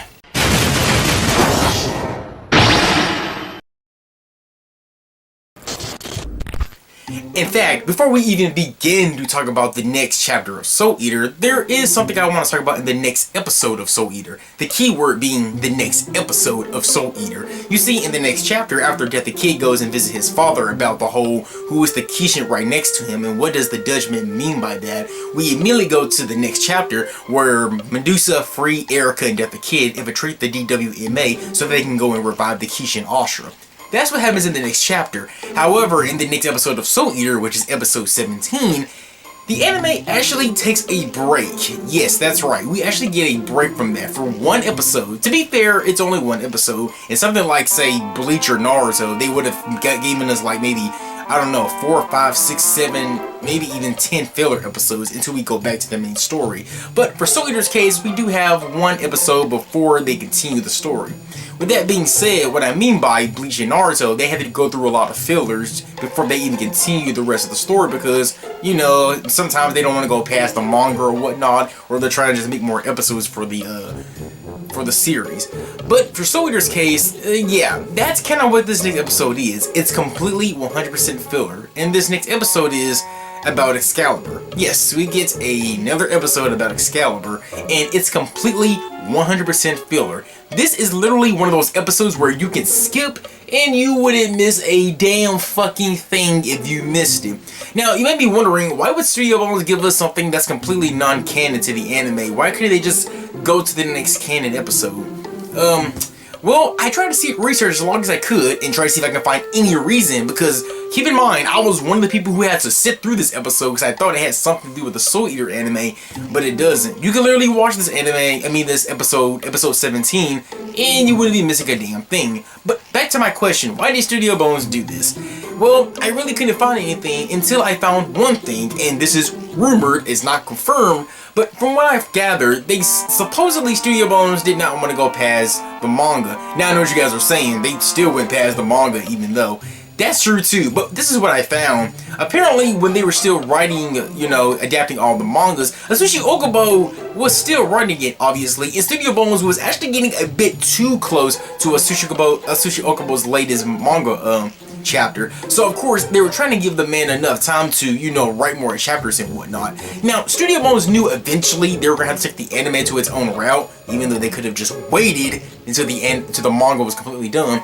But anyway, they knew at one point they were gonna have to take the anime to its own route, but they didn't want to start too early giving it to its own route, so they were still giving Atsushi Okubo the benefit of the doubt so he can still write as much chapters he can do, and Studio Bones were trying to adapt much of the manga. So just to take just a little break, they decided to give us this filler episode about Excalibur, and when I think about it, I guess it's okay. I guess they didn't want to go past the manga too early, so they were trying to give Atsushi Okubo enough time.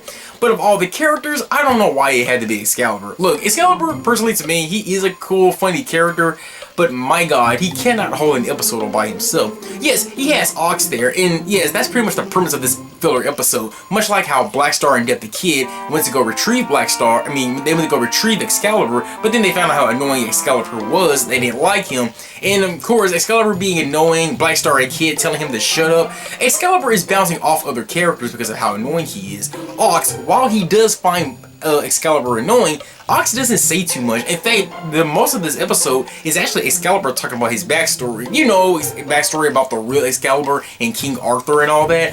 It's told by Excalibur's point of view. Of course, he does it in that real funny, humorous Soul Eater way, but it's not enough though. Excalibur he's just not the kind of character who can hold an episode on his own. I remember when I first saw this episode, and I only saw it once, by the way, I just daydreamed because I was wondering, was this ever going to be relevant in the Soul Eater anime? And of course, it's not. And I'm actually upset because you don't want to waste 20 minutes of your time watching this shit. I understand Studio Bones giving us a filler so they can, adapt much of the manga they want, but again, why Excalibur? He's not the kind of character who can hold an episode on his own.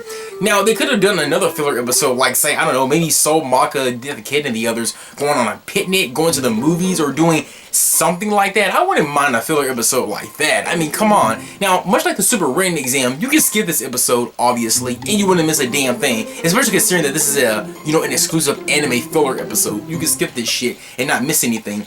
But unlike the Super Written Exam, at least there's things going on. At least the Soul Eater characters are being funny. At least it's funny seeing the characters having their own montage, getting ready for the test. And then when it comes to the actual test, it's even funnier. I'm not going to go in detail since I already talked about it, but at least that part of the episode was fun, and not to mention it was in the fucking manga. It's not too much, you can skip it, but it's really worth watching because it's still a funny, humorous episode. But here with Excalibur giving his own backstory about King Arthur and all that, it's not fun. I don't know one single Soul Eater character, I don't know one single Soul Eater fan saying, oh yeah, episode 17 of Soul Eater is my favorite part of the Soul Eater series. Saying that is like saying Soul Eater not is the better adaptation of Soul Eater. Like, fuck off, that's not true. But you know what, as boring as this episode is and how unrelevant it is, there is actually one thing good that did came out of this exclusive episode. Yes, the episode is not entirely trash, it's not completely awful. There is 1% of it that actually did come out of this anime that fans actually like. It became a meme, and surprisingly, even Atsushi Okubo himself actually turned out using this later on in the chapter. I think chapter 78, but yes, one thing good came out of this exclusive episode that fans made a meme of, and Atsushi Okubo even used it in his later chapters. What is it? What came out of this episode? 3 words. The Excalibur Song. Excalibur, Excalibur, Excalibur. From United Kingdom, I'm looking for heaven. I'm going to California. Ooh, Excalibur. Yes, that is right. The infamous Excalibur Song. If you thought Atsushi Okubo came up with that song, no. Studio Bones came up with it himself. And I will say Studio Bones did a great job when it came to that Excalibur song. As much as an annoying character that he is, that song is quite infamous. And my god, everyone and their grandmother talks about it. And yeah, once you hear it, you can't get it out of your head. So, yeah, Studio Bones, even though this is definitely the worst Soul Eater episode, in my opinion, it's definitely the worst Soul Eater episode, I gotta say, Excalibur Song is the one good thing that came out of it. But, seriously, if you're watching the anime for the first time, you can literally skip Soul Eater episode 17. It's irrelevant, it has nothing to do with the story, it's just nothing. There's nothing to talk about, it's just awful. So, yeah. It's completely worthless. Just go to Soul Eater episode 18 and you can just pretty much finish watching the series from that on, from that point. So I just wanted to get that out of the way before we talk about the last 2 chapters of Soul Eater. So with that out of the way, let's finally go into chapters 15 and 16. Excalibur, Excalibur, Excalibur, Excalibur. In fact, you know what? After reading it a second time, yeah, we might as well just go ahead and go to chapter 16 because there's not much to be said about Soul Eater chapter 15. I mean, don't get me wrong, this is the part where Medusa infiltrates the DWMA and goes to revive the Kishin Astra. But what I mean by that is that there's no anime and manga differences in chapter 15. Yep, this is actually one of those rare cases, again, where Studio Bones actually adapted the chapter page by page by page. They didn't add anything or they didn't remove anything. Yeah, there are a few dialogues here and there, but other than that, yeah, chapter 15, along with the episode when Soul and the others find Dr. Stein for the first time, Studio Bones adapted it really well. It's really good. I mean, when I got done finishing the chapter, once again, I know I already said this in my part 1 review of the Soul Eater Perfect Edition, but once again, I like how Studio Bones really adapted the manga real good, and they didn't try to change anything. It's exactly how the way it was structured in the manga. So yeah, chapter 15, which is Soul Eater episode 18, Studio Bones, you guys did, once again, y'all did a good job adapting that chapter. I mean, good job. I love it. It's really well made. There's really no anime and manga differences on this point. So, you know, I might as well just go ahead and talk about the last chapter. Now, you may be saying it's completely pointless, but it's not. Even though there's no anime and manga difference, and really there isn't, there are a few trivias going on, but I'm only going to talk about the 2 interesting trivias that is going on in this chapter.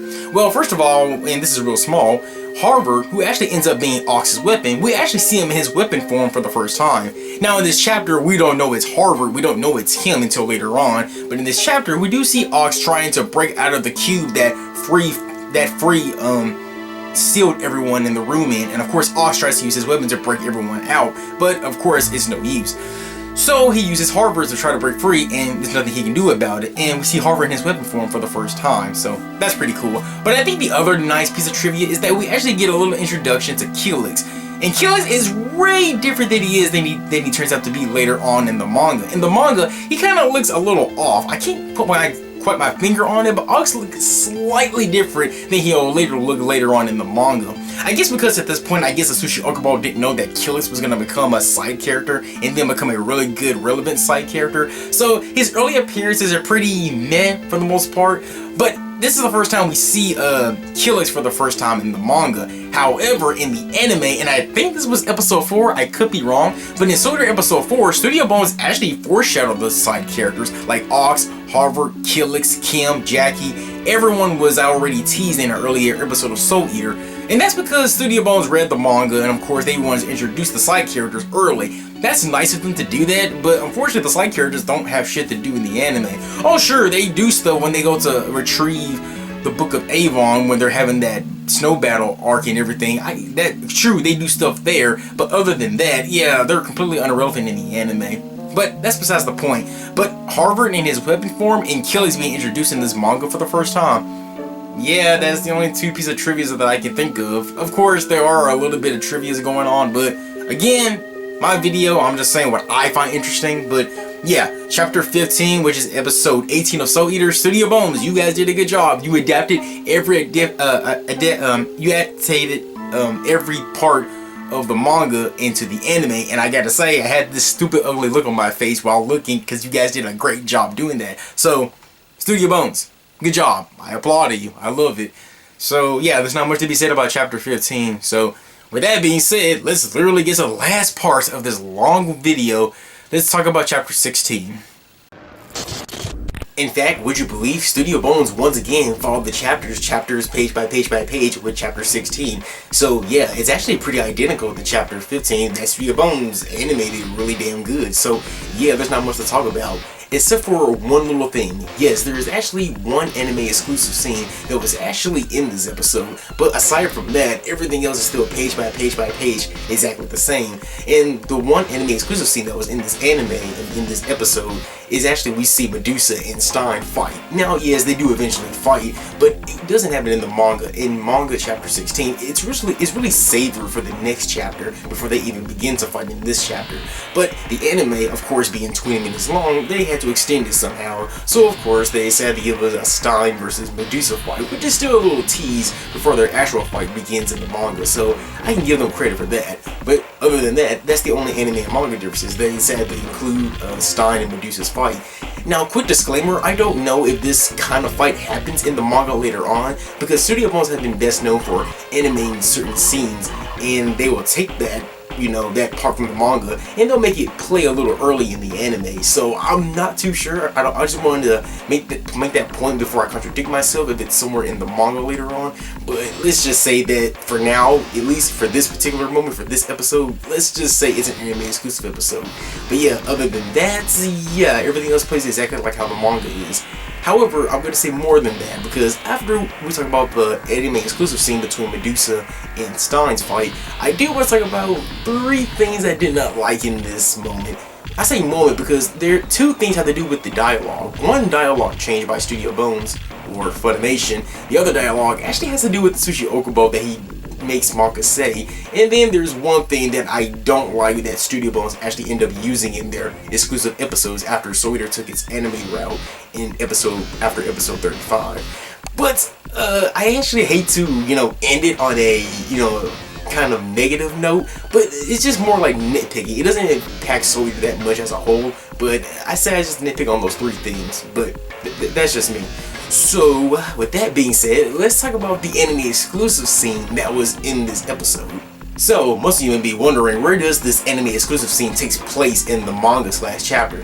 Well, let's talk about the manga first. In the manga, when Death the Kid is riding on his skateboard and he bypasses Krona in the most funny way possible, Blackstar is like just a few feet away from catching up with Death the Kid, and then Blackstar shows up and he engages his fight with Krona. That is until Manga comes out of nowhere and steals the fight from Blackstar.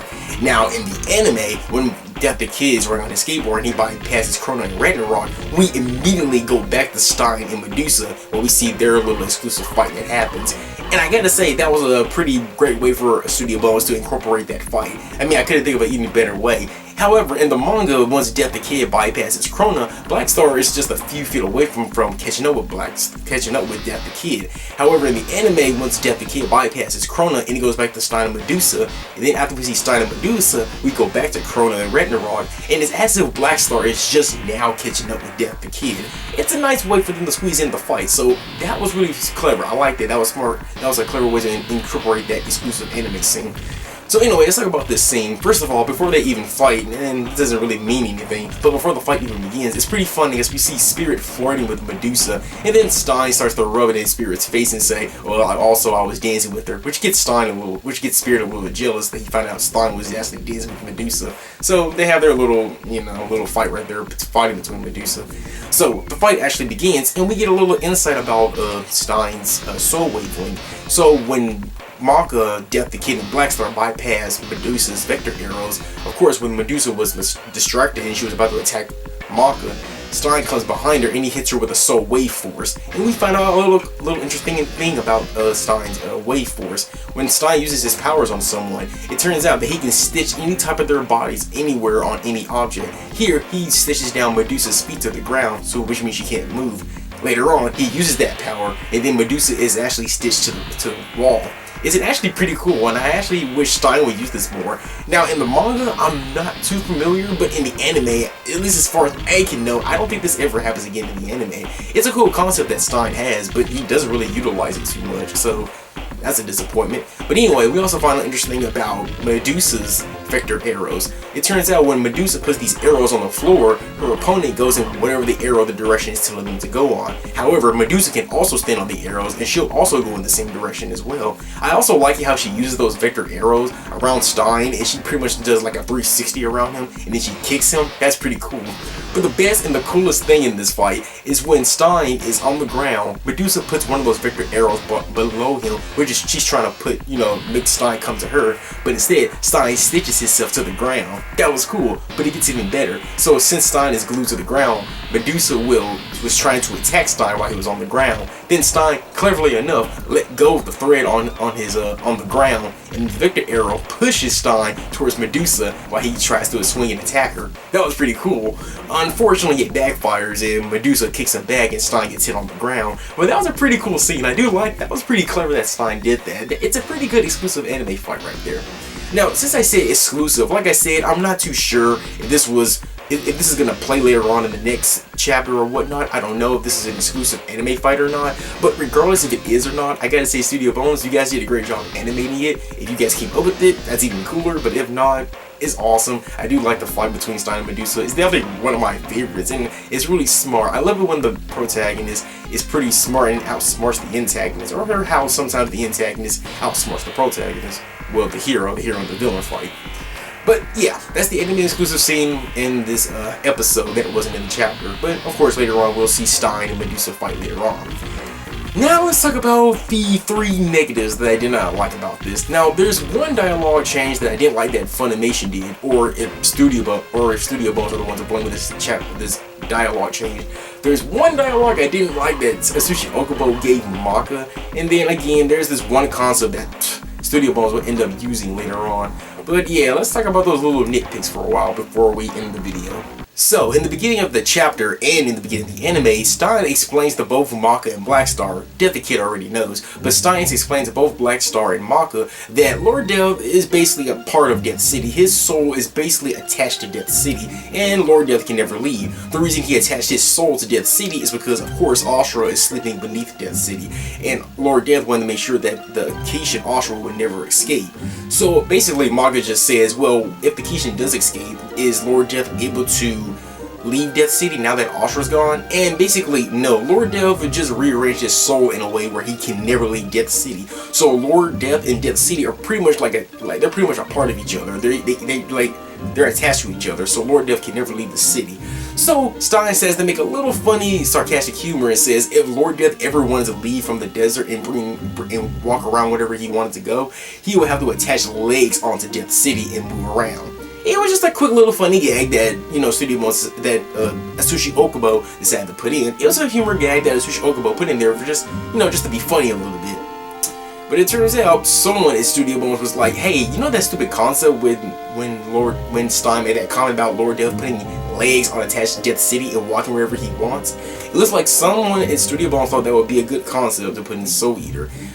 And you know what I'm talking about. When it came to the anime exclusive scenes, of course when Joe, another Death Scythe, comes in, helps Lord Death create his big giant mech machine with the help of Brew, the Book of Avon, and now he gets this giant robot to make him walk, and now Death City's able to walk around. At first I liked it because I said, okay, that was a good foreshadowing, but it's not in the manga, but then it gets more ridiculous. So not only that Death City became a giant mech, but it turns out that the Arachnophobia, it turns out they turned their giant spider into a giant mech as well, and now we get this big giant robot fight. I was a bit conflicted when I saw this in Soul Eater for the first time. For one thing, I felt really uncomfortable because it came out of nowhere. It didn't really feel like, Soul Eater. It just felt like I was just watching some giant mech battle from my fanfiction. I didn't know how to feel about it, especially I was considering at the time, was this even in the manga? Thankfully, it is not seen in the manga. It is just only exclusive to the anime episodes. And let me just say, I'm so glad that Atsushi Okubo didn't really do this concept. And I was praying, because like I said, it didn't really feel like it was Soul Eater. We're just getting these two random random mech battle between these two robots. I'm not too crazy about robot fights anyway to begin with, so that might be me. I mean, I guess if you're a robot mech fan, I guess you might get an enjoyment out of it, but for someone like me, I was not getting enjoyment out of it. I was just being pretty uncomfortable, and when I later found out that this wasn't in the manga, then I really started to hate it. So you guys may be saying, is that the worst thing about this chapter? It's not even in this chapter. Why am I talking about it? Well, that's true. I was thinking about not to include this little negative in this particular chapter since it's not nowhere in the manga, it's only in the anime. And besides, I should have savored this moment until we start talking about the big major differences between the anime and the manga. But I decided to include it in this video just to let you guys and foreshadow you guys when we get close to the bigger differences between the anime and the manga. Yeah, I didn't like that whole mech battle, and that's in that quick gag that Atsushi Okubo did about Death City having growing legs. I didn't like that Studio Bones decided to go with that gag and say, okay, let's make it a reality and let's make it happen. It was meant to be a gag, not to be taken seriously, but someone in Studio Bones thought it was a good idea to do that anyway. I didn't like that, so whatever. But a friend of mine commented and he said, well, it could be worse. Studio Bones could have broken the Sawyer mythology and Lord Death still would have found a way to get out of Death City and start walking around. Which would have pissed me off even more, because Lord Death, he can't leave Death City no matter what. So I guess I'll give Studio Bones the kind of benefit of the doubt that he didn't leave Death City, so he was still attached to Death City. But yeah, it had nothing to do with the chapter. I should have savored it, but I just want to let you guys know quickly I didn't like that giant mech battle. But anyway, let's talk about the two dialogues that I want to talk about now that we got that out of the way. Okay, so let's talk about this little dialogue change. It's not like a big change in the dialogue, but it's like Studio Bones or Funimation, because sometimes either Studio Bones can change the dialogue from the manga, or sometimes Funimation might do it, and they'll, change the dialogue for whatever reason. This dialogue, it's not too important. It's like a little significant change. It's still the same line, but again, Funimation or Studio Bones decided to use that line and kind of turn it a little bit, just a little bit. It doesn't mean nothing in the long run, and honestly, it's not worth talking about. You guys are gonna be like, really? You want to talk about this? Again, it's not worth talking about. It doesn't affect the anime or the manga or the series as a whole or anything, but it's just, I feel like I wanted to comment on it. I just couldn't let it go. I don't know. But the dialogue is actually, ironically enough, is after when I talked about when Death the Kid bypasses Krona and Ragnarok. So anyway, after Death the Kid bypasses Krona and Ragnarok, Black Star is right behind him. So Black Star, of course, exchanged his conversation with Krona. I say conversation because Krona doesn't really say nothing in return. But Black Star tells Krona what's wrong with him. He's saying he looks weird and funny. Then Black Star gives it a second thought and he says, you know what, whatever, you're not important. What's more important is that I kick your ass. And that's how Black Star says it in the anime. And I said, okay, well, that sounds like Black Star. He's always being cocky like this, saying that he's always badass and he's going to, beat, he's always going to beat the other opponent. I said, okay, nothing wrong with that. That is, until I read the manga. So when I read the manga, it's still the same dialogue. However, again, Funimation or Studio Bones kind of twisted it. Instead of in the anime where he says, it's what's more important, I'm gonna kick your ass. In the manga, he says it like, what's more important is that he's going to kick ass. Yeah, instead of kicking Krona's ass, he's talking about how much he's gonna kick ass. And I gotta say, in the manga, that sounded a lot better. You may be saying, what's the difference? Well, of course, in both ways, in both the anime and the manga, Black Star is still being cocky about how awesome he is. But in the manga, I guess I'm not too surprised since this is the creator of Soul Eater. I feel like Black Star saying that he's gonna kick ass, it just shows how much he's really showing how much of a cocky ego that he has. And as we all know, Black Star is the kind of character who will suck his own dick, talking about how awesome and powerful he is. And later on in the series, in both the anime and especially in the manga, when he develops as a character and he gets stronger, Black Star really becomes a cocky son of a bitch, saying how powerful and how strong he is. In fact, my favorite moment, I won't spoil it here, but my favorite moment is towards the end of the manga, where there's like a segment where this powerful being comes after Black Star and he's really cocky about it. I don't want to go too in depth right now, I really don't, but I just like it. I just like it better in the manga because, I don't know, again, it just shows how much of a bigger ego and how much Black Star just really praises himself. He kind of reminds me of Inosuke from Demon Slayer. He just constantly just talking about how awesome he is and no one can defeat him. Again, it's a very small change. Again, I think in the manga where he says how much he's gonna kick ass, I felt like that was way better how the anime did it. Again, it's small, but again, I felt like it was worth mentioning, so yeah. Actually, it's another dialogue change that I just read when I read the manga between the anime difference between the anime and the manga. It's another dialogue change.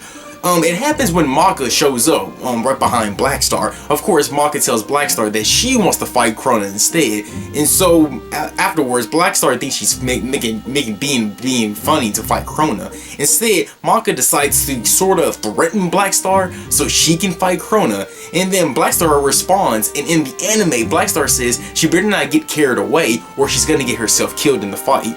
Fair enough. But in the manga, would you believe that Blackstar says if she gets carried away, he's going to be the one to kill her? And I'm like, what the fuck? So in the manga, Blackstar, he's not only a cocky son of a bitch, more so in the anime, but he's also as savage as fuck in the manga. So why did Studio Bone change his dialogue so much? I have no fucking clue, but I really love Blackstar in the manga. He's more cocky and more savage than he was in the anime. I mean, this is some good dialogue. Again, it's just dialogue changes, but man, Atsushi Okubo, you really know how to write your characters. Seriously, man. Now, my next little small complaint in the dialogue is actually a little bit more. Again, it's not really worth a damn, but I say it's a little bit more than Blackstar's. And this dialogue, believe it or not, it is in the anime and the manga. So with that being said, yes, that means I have something to do with how Atsushi Okubo wrote this line. Yes, it's in the anime and the manga, which means that Atsushi Okubo is responsible for this dialogue. Well, it's not really the dialogue, but it's more like a line that Maka says. Maka says one line that kinda triggers me. Even when I watched the anime and then when I read the manga, I was like, ugh, that dialogue, that line is still in there. Again, it's not really a line, it's really a word she uses. Now, ironically enough, this line starts after Blackstar exchanges his conversation with Krona. Yeah, you see how all my things are lining up together? I'm just trying to keep them all together. So anyway, after Blackstar says that how much he's gonna kick ass in the fight, Maka shows up and she approaches. Of course, this is Maka engaging Krona for the second time. So, of course, the plan was originally that Stein wanted Blackstar to fight Krona, since Blackstar can do his soul wavelength against Krona's, because you know, his Blackstar move where he does that punch, he can actually use that against Krona. And Krona and Maka was supposed to catch up with Death the Kid so they can stop Erica and Free from reviving the Kishin. But instead, Maka wants to fight Blackstar, which was expected. I remember when I first saw this, I said something tells me that Maka is going to fight Krona. But anyway, let's get to the point. So of course, Blackstar is about to fight Krona, but then Maka stops Blackstar because Maka wants to take care of Krona. Why does Krona want to fight? Obviously it's a rematch, but what does she say? She wants revenge. Yeah, she wants revenge. I mean, yes, she wants revenge for what she did to what Krona did to Soul for giving him that scar on his chest, and of course now the Black Blood's with Soul now. She don't know that part, but basically she wants revenge for Soul, I understand, and she lost and all that. A character getting revenge, that's fine, but the word that bothers me is the word revenge. I feel like that word is so overused, I don't really think I like that. Now, Soul Eater is a series that Atsushi Okubo doesn't really take too seriously. There are serious moments, and then there are goofy moments that can go along with it. And if you read the manga and you've seen the anime, you can see how funny Atsushi Okubo's humor is. But right now, in this particular moment, it's meant to be a real serious moment. So, with this real serious moment that's going right now, I was like, ugh, why did he use the word revenge? I mean, a character wanting revenge on another character, that's fine, but when it comes to the word revenge, I don't think you should really spell it out to the audience and say, oh, I want revenge. It's too cliche, it's too tacky. One good example I will say, trust me, there's a lot of examples I could go with, but I'm going to go with one example. Let's look at the Naruto series, Naruto Part 1, Episode 3 of Naruto Part 1. In that episode, we get introduced to Team 7, which is Naruto, Sasuke, and Sakura, to get their new sensei, who is Kakashi Hatake, who is their new sensei. Kakashi tells Naruto, Sasuke, and Sakura to introduce themselves, what's their names, what's their goals, what's their likes, dislikes, you name it. So after Naruto and Sakura have their likes and dislikes and all that, Sasuke finally gets his chance, and this is where we get introduced to Sasuke's character for the first time. Of course, Sasuke says he doesn't have any dreams, he doesn't have any goals, he hates everything, he doesn't like anything.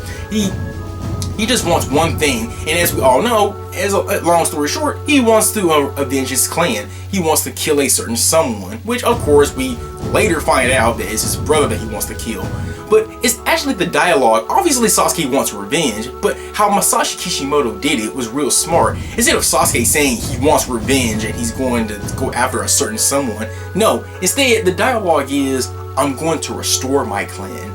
and I'm going to destroy a certain someone. Obviously, he wants revenge, but he's not really saying it. Masashi Kishimoto could have easily made Sasuke say he wants revenge.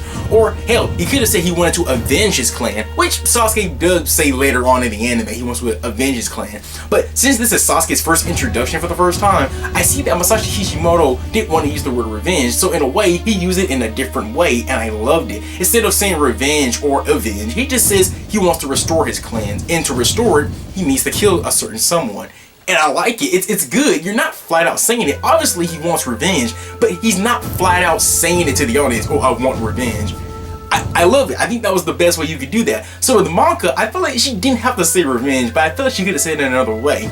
Now you may be saying, what else could she say? Well, she could say she wants payback. I mean, that's another way of saying revenge. She's not flat out saying, oh, I want revenge. She could have just said, this fight's for payback. I'm gonna get back what she did to Soul. Which she does want revenge for Soul, and of course of her losing the fight. But yes, instead of using the word revenge, I think maybe the word comeback made better, or payback, just something like that. Payback would have been a lot better. But yeah, I know you guys are like, really? That's what you complain about, one fucking word.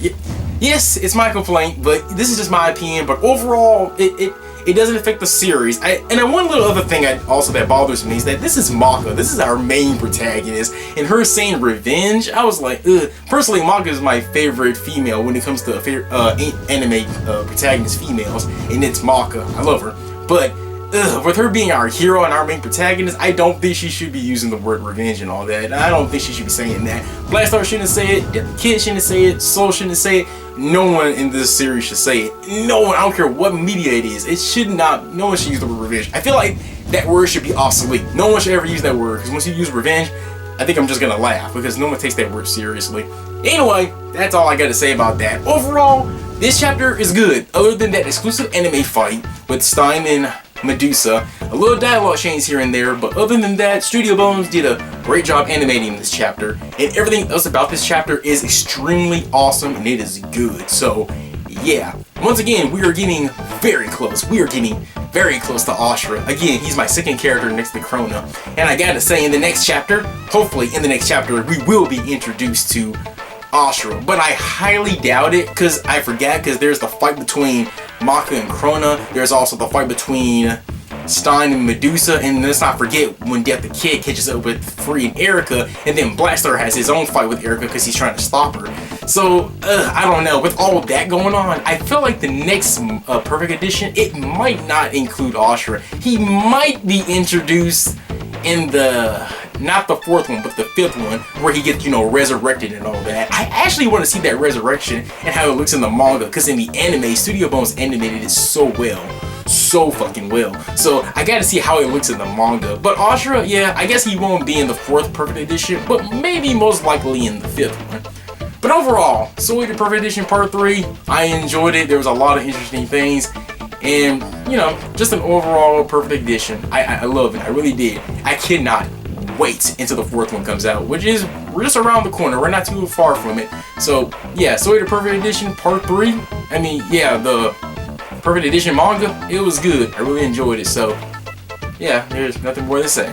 Oh my god, how many times do I have to keep telling you over and over again, man? No one cares. No one fucking cares about the Soul Eater shit. No one cares about you and your other videos. No one cares. No one watches it. It doesn't get at least 3 comments. It doesn't get nothing. No one cares about you, your white hair, your white shirt, your white headphones, your white everything, your whole existence. No one's going to comment and watch it. No one. No one is, man. Just stop the Soul Eater stuff. I don't want to do no more Soul Eater stuff. When you stop, I'll stop. I'll finally be free from all this stupid shit. I'm sick of you. I'm sick of everyone else. I'm sick of everything. No one doesn't like you, man.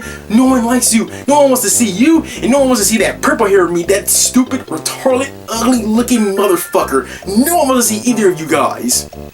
But I do know you guys care about me. I know you guys are like, oh, your other alter ego is so innocent. We need to set him free. We feel so bad for him. Thank you guys. I know you guys can understand me because I know you guys care about me. Yeah, I highly doubt that. Whoa, holy fucking shit! Jesus fucking Christ, man. Seriously, how long are you just fucking standing there?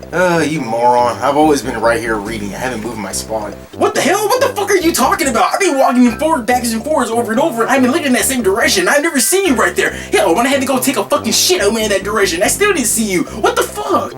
Yeah, that is actually a legit question. Yeah, where did you come from? Well, too bad. I've been here since the beginning. I've been hearing every single thing, all the reviews. I've seen it all. And hell, I've been here since the beginning. Hell, I even been hearing you sing a lot of shit about me.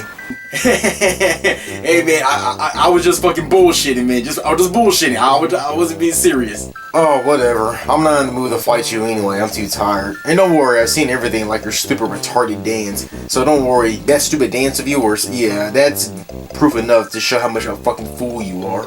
Hey, you're just jealous because you can't dance awesome like me. My dancing was fucking badass. After all, didn't anyone tell you? I'm gonna be the next Michael Jackson. Ooh, it's right. Come on, Shimon, Shimon, Shimon. I'm back. You know it. I'm back. You know it. Shimon, Shimon. Yeah. Ooh, yeah. Shimon, I'm back. You know it. It's right. Come on, Shimon. I got it. Shimon, Shimon. I guess I'll see you guys in my next video, or I'll see you in part 4. Yeah. Okay, this is gonna be awkward. Peace. I'll see you guys later. Jamon. Ow!